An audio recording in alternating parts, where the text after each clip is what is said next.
My name is Marie-Hélène Touraine, and I'm going to talk to you about a technique that I have learned in 1996 from a Native American elder, Michi Garza. This technique is called Kolaimni, and it's an energy healing technique that is very convenient, very useful, and that can be practiced by everybody. Michi came to my town in Fairfield, Iowa, and she was giving a talk. And I decided to learn what she was offering. Kolaimni seemed to be a fine thing to have for a mother of 3 children.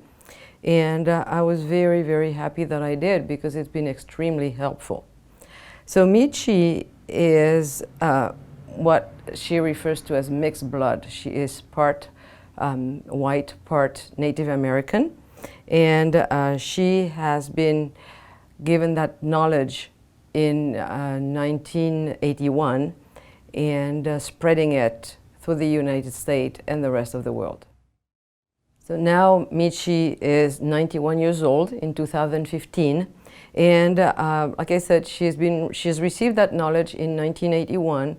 She wrote the manuals, and she went about and she taught everywhere she could. She wrote books, she did documentaries, she did a movie. So she's been very active, and now she's passing on the mission to others like me to give the Kolaimni technique to the world. So this is what I'm offering today, to introduce you to the concept and the wisdom of Kolaimni, which is a really wonderful technique. And like I said, it can be practiced by everybody, and we'll see why and how it works. So as I said earlier, Kolaimni is a healing technique. It's an energy healing technique, and it uses the natural phenomena that occur in the person's body. It is completely based on physical law, on natural physical law, and it uses the body's own vibration. When we think of energy techniques, sometimes we can think, oh, this sounds a little weird, maybe something supernatural. There is nothing supernatural in this world. If something looks to us like it's not natural, it just means one thing: we don't understand the laws that are at its basis. If it occurs spontaneously in this universe, it is natural. So the fact that we do not understand something or how it works has no incidence on the thing itself, and it doesn't make it unnatural. It is a preposterous attitude from us. And I guess it's a spontaneous attitude, because we feel that we have discovered so much of this world. And we do have discovered quite a bit. But still, we need to understand that there are things that happen that we just don't understand. We haven't figured it out. And when we work with Kolaimni, we work with one reality of life that is something that we don't see on everyday level. Is the universal light. The light that is at the basis of the whole creation. This light is in everything, everywhere. It is what we're made of. It is the matrix of everything. And so it has absolutely the whole blueprint of the universe in it. This is the level from which we work. So it is not surprising that it will be a powerful technique, because this is a very powerful level. Now, as I was saying, this light is what we're made of, at basic level. So when we work on someone with Kolaimni, what we do is that we allow this person to be connected with this cosmic universal light. And we use it in the way that it is prescribed in Kolaimni to enhance and activate the healing mechanisms that are inherent in any living being. It is completely spontaneous and natural that living organisms will heal themselves. And so are we. So whenever the body is given a chance to use its own natural healing mechanisms, it will do so. And this is how Kolaimni helps. Michi said about the light and about Kolaimni, Kolaimni is a phrase meaning connecting with the light, the universal light and energy that is called God, or the totality, or the Great One. it is important here to realize that whatever we call it really has no incidence on what it is. What is important is that it be clear in our mind that that level of life, that first manifestation in the field of before the field of diversity, that first manifestation, the light, is what we work with. So we can call it whatever we want. This is not crucial. But what is important is that we know what we're working with.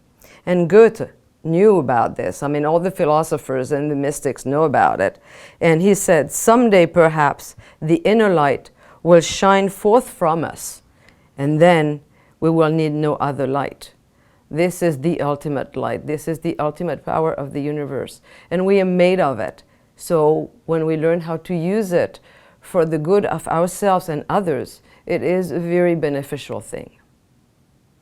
As I was saying, the philosophers and the mystics and all know about this light, and the religions know about this light too. In Genesis we hear, and there was light. The end shows us that we're already in a manifestation. But that light is before diversity. It's still in the field, a unified field of life. And Thomas Fuller called light God's eldest daughter. And St. Paul said, I saw the nothing from whose light all lights come, from whose essence all essence comes. So this is a very, very basic, very fundamental energy that we're using. And it is the only tool that Kolaimni uses it. Sometimes people say, well, this sounds like this and that. It is very different from Reiki or from other techniques.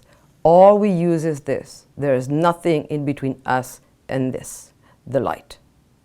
Now this light being the first manifestation from the Absolute and being within us holds the power and the freedom of life. It is a very essential aspect, and it is very beneficial for us to learn how to relate to it and how to use it. And Ralph Waldo Emerson said, a man should learn to detect and watch that gleam of light which flashes across his mind from within. And John Milton said, he that has light within his own clear breast may sit in the center and enjoy bright day. But he that hides a dark soul and foul thoughts, benighted walks under the midday sun, himself his own dungeon. So it is interesting to see that this level of life has been recognized as a most essential one throughout the centuries and throughout the civilizations by philosophers, religions, mystics, all over, so that it makes us feel very comfortable that yes, this is me, this is who I am. I am going to use my deepest nature for my own good and that of my family and friends. So it makes us very comfortable with the whole process. And it will be a very natural process because this is who we are. Now in nature we can see that light is a little bit like water. It has different states. In the picture that you see here, we see water in different forms. On the picture on the top, we see it in liquid form. We see it in the form of a cloud. And there is even something we don't see. It's vapor. There is moisture in the air that we don't see at all until we walk outside from an air-conditioned house with glasses on, and then it all fogs up. And then we go, oh, it's really humid. But if we don't have the sunglasses or the regular glasses on, then we won't even know that it is humid. Still, water is there, invisible, but there. And in the picture at the bottom, we see it not only visible, but we can touch it. It's ice. It's hard, solid. Light is the same way. It has different realities. In these pictures, we can see it in a sunset. We can see it in those orbs that only digital cameras seem to be able to pick up. Nobody knows what they are for sure, but they are a manifestation of light. And we can see it in the rainbow, where light that we wouldn't see otherwise takes different colors. So light has different realities. And so even if we don't see the reality of the light that we're going to use, it still is there, just like the water in different stages and the light at other stages that we can see or not see. Now, what we can say about light is that it is the portion of electromagnetic waves that can be seen by the human eye. In fact, there are some lights that are invisible to our eyes, yet other beings are able to see them, including some insects. The light we see then is the visible wavelength, the radio waves from low frequencies to gamma rays. Rather, it is the tiny visible radiation between infrared and ultraviolet that our eyes are able to see. When we got a sunburn, it is because we have been exposed to rays that we do not see, yet they're dangerous. When you feel the heat caused by other rays, like the infrared, that you do not see, you are exposed to electromagnetic radiation of different wavelength. So by now, we have been familiar enough with science to realize that there's a lot of things that we never see and that still exist, and we use them every day. It is very deceiving. Our senses are very deceiving. I mean, when we see a tree, we think, I see a tree. In fact, the tree looks way more, it is a lot more than what we can see. And so it is important when we start working with Kolaimni that we expand our sense of what perception is, because our perceptions are in fact quite limited. And here we have a text that really helps us understand that and puts it into perspective. You can see less than 1% of the electromagnetic spectrum, and hear less than 1% of the acoustic spectrum. As you read this, you are traveling at 220 kilometers per second across the galaxy. That must be close to maybe 170 miles per second, but still, I mean, it's fast. 90% of the cells in your body carry their own microbial DNA and are not you, we're the host.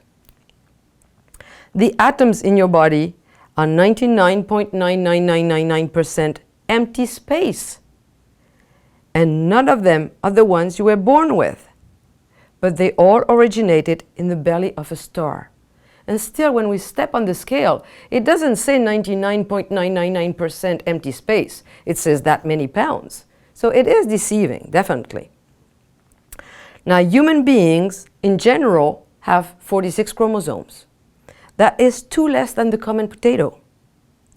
The existence of the rainbow depends on the conical photoreceptors in your eyes. To animals who don't have them, rainbow does not exist. They don't see it. This is pretty amazing, especially considering that all the beautiful colors that you see represent less than 1% of the electromagnetic spectrum. Can you imagine what it would be if we could perceive all there is to perceive?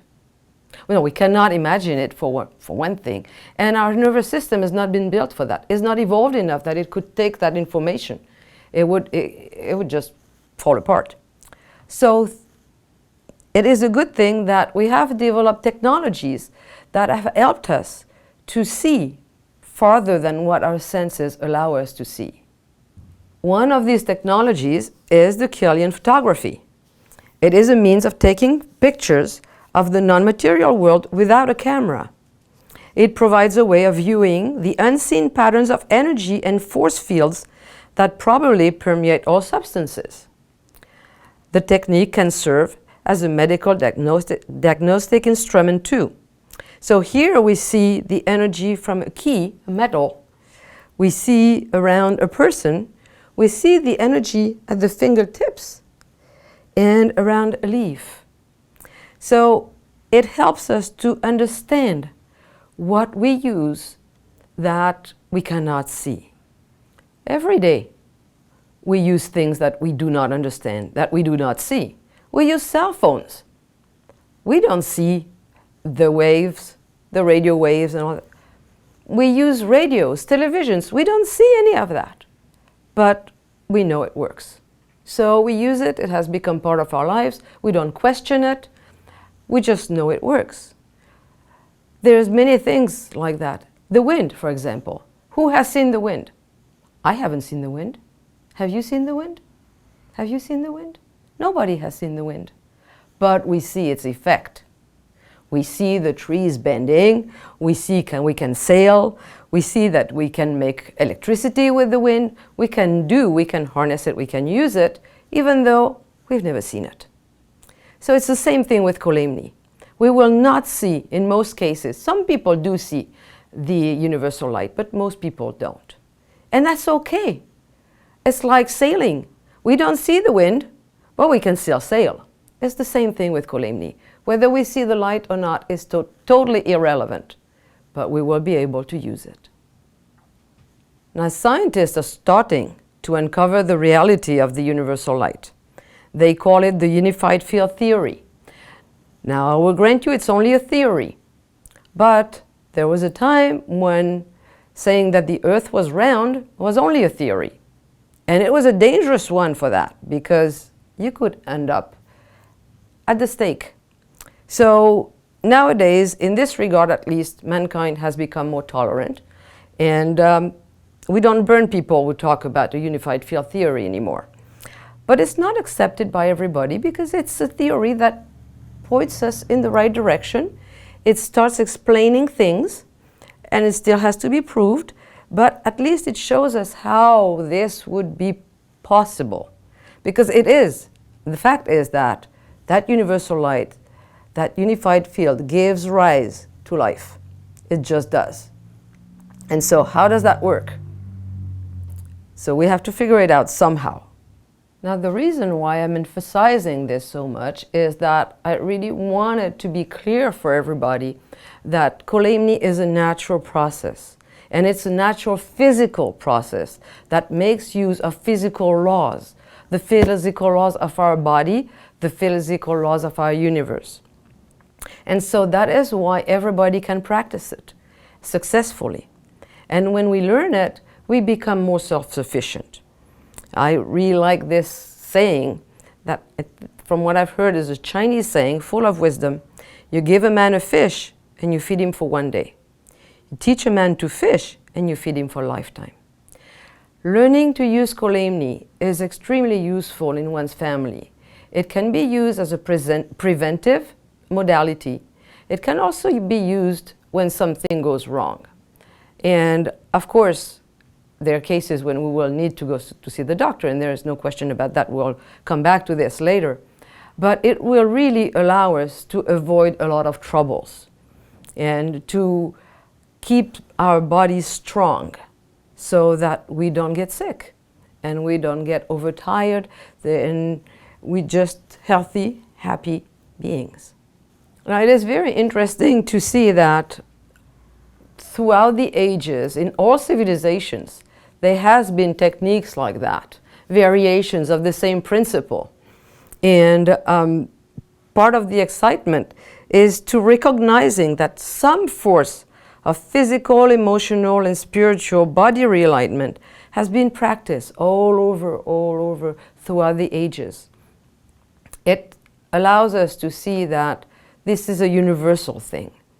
And so no wonder it works, because it is universal, and it has been used all over the world, in the Middle East, in Orient, Native American culture had it, the Mayans, South Americans, English, Africa, even in some religions, like in Christianity, there were healing techniques that you can still find. So it is a very broad knowledge that has come out throughout the ages in different variations, different forms, but it's always been there because the people have always been made of the light. And so since this is the most powerful thing, it is only logical that we would have a system built in to receive it, use it, and heal itself. Now, by now, I think it's clear why we can all do it. I don't think we need to go into this into more details. But of course, some people will say, well, I don't know if I'm going to be very good at it. You know, so-and-so is really good with these things, and I'm sure she'd be better than me. This is not a contest. First of all, when we learn something like that, practice is going to be very important, because practice makes perfect. It's that simple. And we can all use it, and we can all help ourselves and others. So some people are going to be better at it than others. It's like bicycling.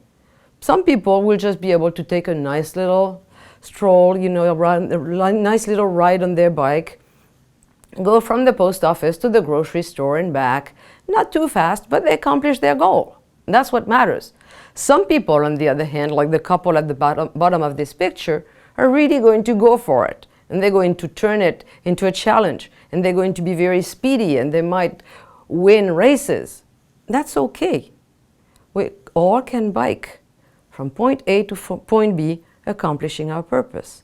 It's the same thing with Kolaimni. Some people will be better at it, but the people who are not the best will be very useful. So that is the important point. And we should never think, oh, I'm probably not going to be good at it, because we're made of the light. All these mechanisms are inherent in our own physiology, and we can make use of them. That's what is important. This slide here shows you, the picture shows you a workshop. People learning to give Kolaimni. And it takes place in 1 weekend. We're going to go over this again. It's very simple because it is natural. And Edith Wharton said there are two ways of spreading light, to be the candle or the mirror that reflects it. Well, that's exactly what we do when we practice Kolaimni. The practitioner and the recipient. I mean, the practitioner helps the recipient to connect to that light, to his own or her own light, and activates it, just activates it. So we activate the light of the person with the universal light that comes through us. And so through a massage, we stimulate it. And the stimulation is what is going to make all the natural healing mechanisms that are inherent in that light body, in that blueprint, it will allow them to just kick in and start doing their job, because sometimes they're a little sleepy. Now, Paracelsus said the art of healing comes from nature, not from the physician. Therefore, the physician must start from nature with an open mind. There are 2 points that I would like to discuss from this quote. First, the art of healing comes from nature, not from us. We do not heal anybody. Nobody can heal anybody else. When the doctor gives us pills, he's not the one who heals us. And the pills are not the ones who heal us either. It's the fact that our body will react to the pills and will start doing what it's supposed to do to heal. That is the process of healing, and the body does it. If the body does not react to the medicine, we can take the whole box. It's not going to do anything, or maybe kill us, but that's it. And so it is important to be aware of the fact that when we give Kolaimni, we do not take credit. When we give Kolaimni, we just help the person, we enliven the person's subtle energies to stimulate the healing mechanisms. That's all we do. The body does it itself. So it is a no-touch technique, meaning that we do not touch as in a massage. We are above the body, about somewhere about 1 inch. And that light body that we have is not completely contained just in us. It's all over. And so we've seen in the Kirlian photography that there is energy coming out at the fingertips. There's also energy coming out at the palm of the hand. Some people, like I said, can see it. Most people don't see it. That doesn't change anything. It's still there, whether we see it or not, just like the wind. And what we do, we use our hand and the energy from that coming out of our hand to basically rub the light body of the other person, which is in there. Whether we see it or not, doesn't change a thing. It's right there. And that rubbing, that friction of light against light, with all the information necessary for healing there, that blueprint is enlivened and stimulated, and it will start doing what it's supposed to do. If there is anything that needs to be fixed, it will start fixing it. Sometimes it will do things that may appear completely miraculous, because the body will just do it. And some other times it might be a long process. Some other times that process itself is not enough. Some other times we also need to have recourse to medicine, outside medicine. So we can never say what's going to happen with Kolaimni, because we can never tell how deep and how fast the body is going to react. So again, when somebody asks us, can you help me? We say, I can try. I can stimulate your body to do what it's supposed to do. And it will react, because it will. But again, we have no control over what the body will do. Sometimes it will stun us, and sometimes it will be a little bit more progressive. In any case, we do not take credit for it. Well, if this field of light is throughout the whole universe, it's beyond space. It's like the ocean. And let's imagine for 1 second that the ocean, of course, when there's wind, there's waves. If the waves had eyes at the top of the wave, at the crest there, each wave would look at each other saying, oh, this is not me. This is somebody else who is out there. Well, when the wind is calm, there's no more wave. It's only water. So the wave has a different nature. It's the same thing with us. We have both nature. We have this nature which looks at least separate, and we also have the reality of that field of energy. That field of energy being everywhere at the same time, we can connect with anyone, anywhere. And thus we can give Kolaimni at a distance. In fact, at least 99% of the work I do is distance. It's very rare that I will have somebody here on the flesh body, in the flesh body, on a massage table. Most of the time I work on people who are on the East Coast, in Australia, in France, anywhere. And it's really wonderful. It's a fabulous experience, because with practice, some people have that experience right away, but some people need to develop it with practice. You start feeling the other person very clearly, and the next day when you're on the phone with the person to see how they're doing, you realize that, yes, I felt everything, and that person was 1,000 miles away. And it changes, it completely changes our reality, our relationship to space and to that illusion of separateness. Then we really live the fact that we are not separate. We are all one and the same thing. And it is a really magical thing. And it does change our daily perception of things for the better. Now here, Einstein said something very, very important. He said, time and space are modes by which we think. They're not conditions in which we live. It's a lot of fun, and it allows us to grow in tolerance, in love, in understanding that the other person, the tree, the cat, is just another expression of what we are, a divine spark. And in the world that we live in today, this is most needed. So we don't want to think, oh, if I learn Kolaimni, then I'm going to be the healer for the whole family, which, by the way, is true. But we also benefit considerably by having a better vision of the actual truth of life, of our actual truth, our reality, a broader and better understanding of who we are and what the others are, meaning ourselves. I have selected this slide here so that you can see what is the experience when we work distance. The first one is about a woman who lives in Canada, in Quebec, and at the time I gave her healings, I was in Iowa. So this distance.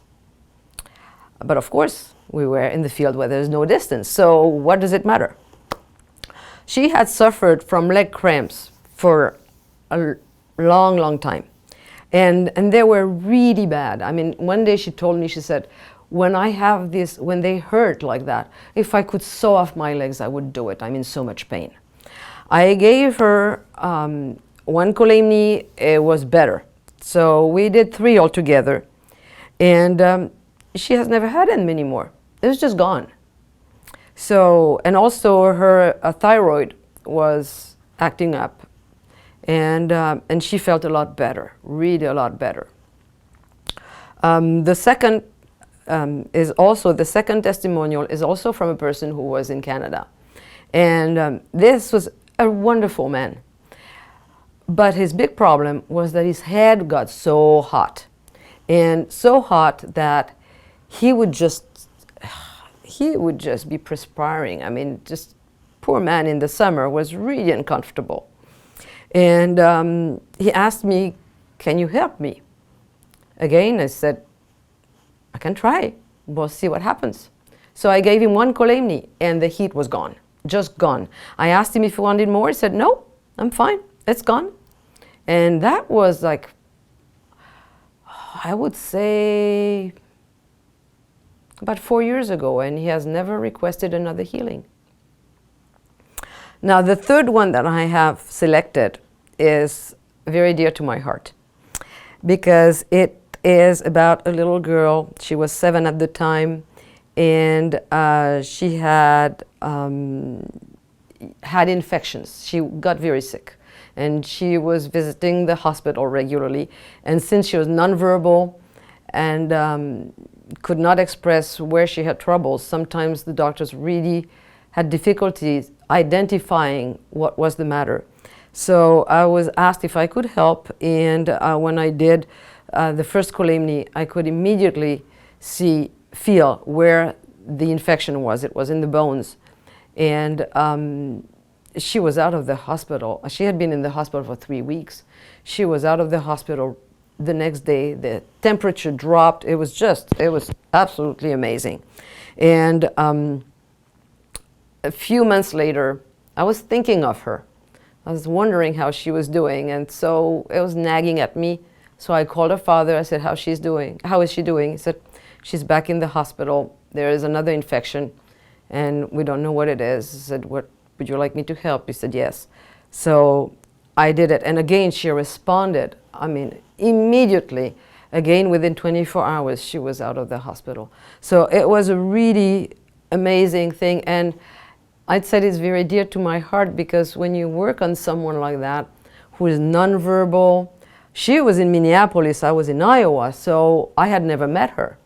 And I started working on her, and the sense of joy was there. I mean, she was a full, happy heart. It was just wonderful, absolutely wonderful. So I really enjoyed working on her. And I can give you stories of people I've worked on like that, distance. Some of them, like I said, are not so quick. They take some time, 3, 4, sometimes 6, 7, 8 sessions. And others will just be a miracle right there. And you're just stunned. And it is so satisfying. It is so rewarding. There's just no word for it. Now, the disclaimer is something that I feel is very important because I go to the doctors if I'm sick. I'll do Kolaimni on myself to stay healthy, but if I feel that I need help, I will definitely go find it where it is. And it is recommended that people, if they feel sick, then they need to see the doctor, they absolutely go see the doctor, get blood tests. We have wonderful tests now that science has made available for us that will tell us what's the matter and how we can heal it. And it is very important to have a diagnosis. Some people will say, I don't, then they can do what they want. But having a diagnosis is essential. And it is nice when we work with Kolaimni to also work along with the procedure when it's necessary. For example, somebody who is having chemotherapy. When somebody who is having chemo receives Kolaimni at the time of the chemo, they bounce right back. They come back home and they feel way better than if they haven't had the Kolaimni while they were receiving chemo. So it is extremely satisfying, and we don't want to be exclusive. Some things are better avoided. We totally agree with that. But it is important to be reasonable, and if we can derive benefit from going to see the doctor, by all means, we do it. It is very comforting to be able to see what has been accomplished. Not long ago, I've been working on a little boy. He's 2.5 years old, and he's amazing. When I work on him, he's in France, I'm in Iowa. When I work on him during the night, because a 2.5-year-old is all over the place. So it's much easier for me, from my experience, to work on a child who is asleep. So with the time change, it's very comfortable. I work in the evening, like 7 or 8 o'clock at night. It's like 2 or 3 in the morning for him. It's completely clanked out. Well, it so turns out that this child sees me. He's never met me. He's never seen a picture of me. But he knows my name, and he can tell his mom when I came. When I worked with him, he calls it come. He said, Marie came. And he recognized the picture. He was shown a picture of me later with another lady, and he pointed to me and he said, this is Marie. So this is also very comforting in 2 ways. The fact is that the child has reacted in an amazing way, especially due to the fact that what he had, I should probably say, is an incurable disease.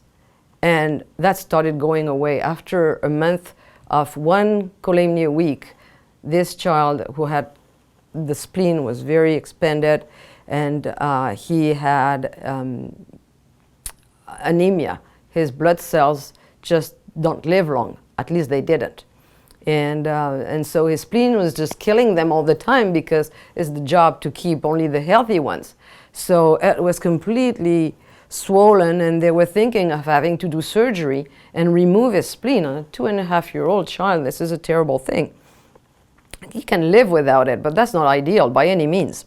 So after 4 weeks, his mother took him to the doctor, and the spleen was back to normal, and the doctor was just completely shocked, because it wasn't supposed to happen, because nothing that modern medicine knows could do that, but the light can. And so again, we will not say, oh yeah, Kolaimni can do this. Well, it can, obviously, since it happened, but the child's body just picked up on it and just went with it and fixed itself. And now it was in March, the child had an appointment with the doctor, and the doctor said, we're not going to do a blood test. He's obviously doing great. There is no anemia. He has color. He's lively. He's doing great. Let's have another appointment in September. So this is a long gap where a child was used to see the doctor every month. And so for the Kolaimnist, this is amazing. It's wonderful. And it's worth hearing what the doctor has to say. In fact, I was disappointed that they didn't do another blood test. I wanted to know what the results were. But the doctor said, obviously not needed. And you don't want to poke a 2.5-year-old if it's not needed. So again, we work along with modern medicine when it is offered. And if not, we work on our own. But when it's needed, we make sure we go see the doctor. Now, the big question about money. We live in a world where money is very, very important. So people always say, how much is it? Well, now that you have understood the magnitude of what kolemni is, you will understand that there can be no fee. It cannot be sold. Kolemni is a gift from life in its biggest sense to life, the patient, through itself, the kolemnist. It's an inner process in that space that is beyond space. It is a practice of love. So there can never be a fee for kolemni.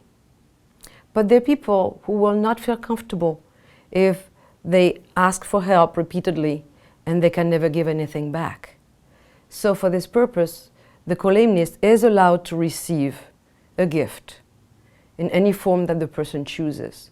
Well, nowadays, of course, people don't give buffalo hides and things and horses. They usually will give a gift of money when they want to thank the kolemnist for his or her time.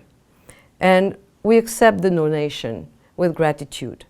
But it is not the reward. The reward of the kolemnist is, one, to see how the person is feeling better, to see the little boy, instead of being all white and drawn and tired and cranky, jumping all over the place, happy, not having to be poked. You know, this is the very reward. I mean, honestly, sometimes when I get an email the next day and I see the results, I have tears in my eyes of gratitude to have been allowed to do that. So this is the first reward. The second reward is the one that I mentioned earlier. It makes our world bigger and truer and not so separated. So our own growth is our reward. And not only also, like I was saying, the fact that we see that we can perceive things on the other side of the earth. If we can say that, there's no side, but you know, we can perceive somebody in Australia or in South America, wherever. We can reach someone. We can pour that light of love. It is a wonderful gift, a wonderful, wonderful gift for ourselves. That's the true reward. Now, when somebody gives us something for the time that we spent working on them, then we appreciate it, we accept it.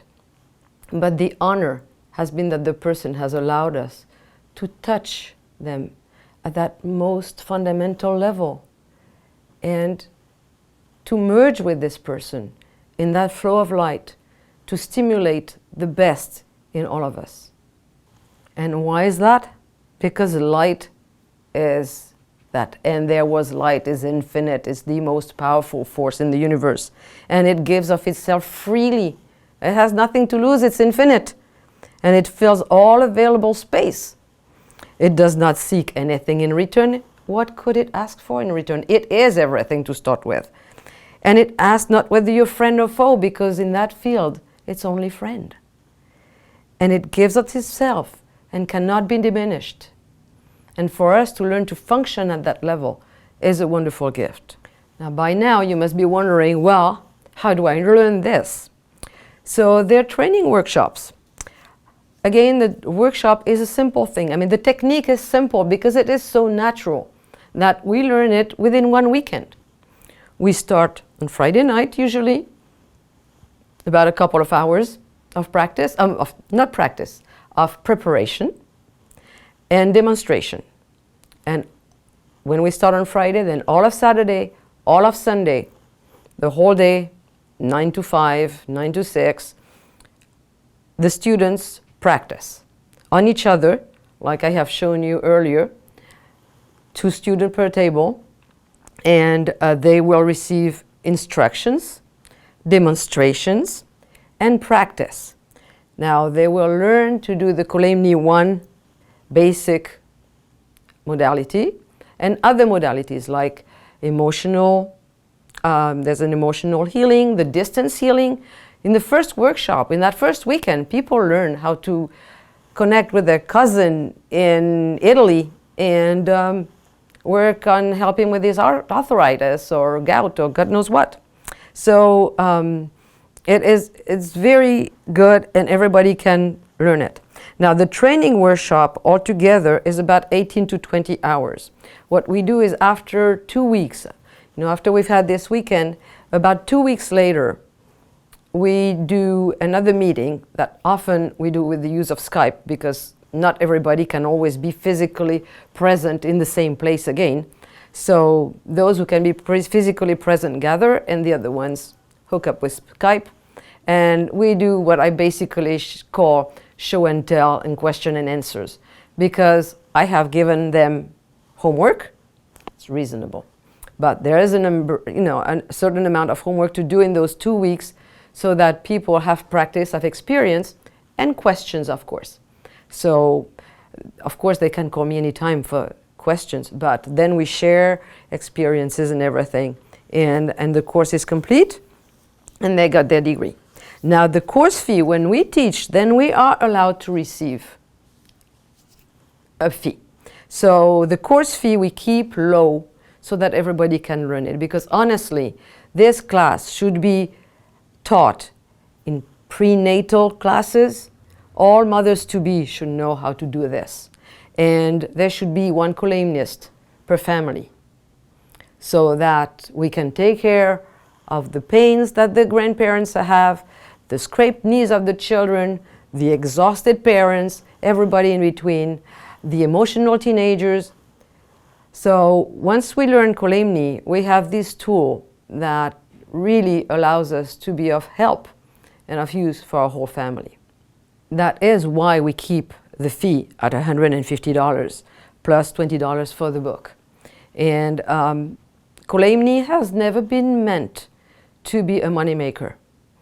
It came to this world, it came again to this era in, like I said, in 81.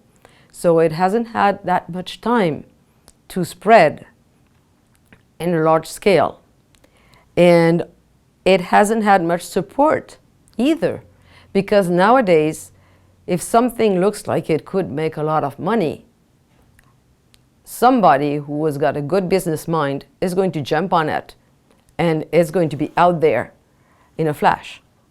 Well, Kolaimni is not like that. It is not a money maker. So we keep the cost as $150 so that everybody can learn it. If ever Kolaimni were to become a big money maker, it would mean that it has been compromised and betrayed. There are 2 classes for Kolaimni. I just mentioned the Kolaimni one. This is the book. And it has all that I was talking about, the Kolaimni one basic, the emotional pain reduction, things like that. And then there is another class that we take later when we're really comfortable with Kolaimni 1. And then is the Kolaimni 2 that goes deeper into other practices that are all Kolaimni related. And it's an even deeper program, but we need to be comfortable with the Kolaimni 1 before we can get on this one. So this is what it takes to learn. Now, what happens once we have learned is that sometimes we will get calls from people who have very serious situations. In this case, sometimes we will work as a team. When several people work on one patient at a time, one patient all together at the same time, it is extremely powerful. And so sometimes we'll be called by other Kolaimnists to say, I have this person who is really suffering from this and that and that. And would there be other Kolaimnists helping, available to help? So we communicate by email and we work together. Actually, when the story that I told you about the little boy, the 2.5-year-old, I was working with another person most of the time. She in Seattle, me in the Midwest, the little boy in France. And we would synchronize the time and work on him. So the results that we get when we work as a group are very, very powerful. And the nice thing with Kolaimni is that one of the nice things is that we live in a world where we see a lot of suffering nowadays. It used to be that we were aware of the suffering, but it wasn't on another continent. It was not on the next block. Now, for many of us, it is on the next block. It is in the metro. It is at the bus stop. We can see it. It's in our face. So, with Kolaimni, we have the ability to help. Sometimes we would like to do so much more because we can see all that suffering and hunger and the despair. And we can't do that much because our resources do not allow it. But with Kolaimni, we are set for life in terms of being able to do charity. There is no question about it. And it is a very good thing too, because then it allows us to express our love for mankind in a way that is unhindered. Now, Kolaimni around the world. Well, like I said, Kolaimni has not had time to be spread too far wide. I mean, there are people on basically every continent who practice Kolaimni, but not in large number yet. Now we have the Kolaimni 1 book translated into French, and it's been written in English by Michi, but it's been translated into French, so it is available to be taught in all French-speaking countries and all English-speaking countries. So this covers quite a bit of the globe already, and we are working on getting other languages, like the Spanish in particular. It needs to be done quickly so that we can also teach in those countries and have all these moms and uncles and aunts help everybody. So I thank you very much for your attention. If you would like to learn Kolaimni, I invite you to go visit these 2 websites, and you will find all the information about Kolaimni and the next courses that are given in French or in English. Thank you. Have a wonderful day.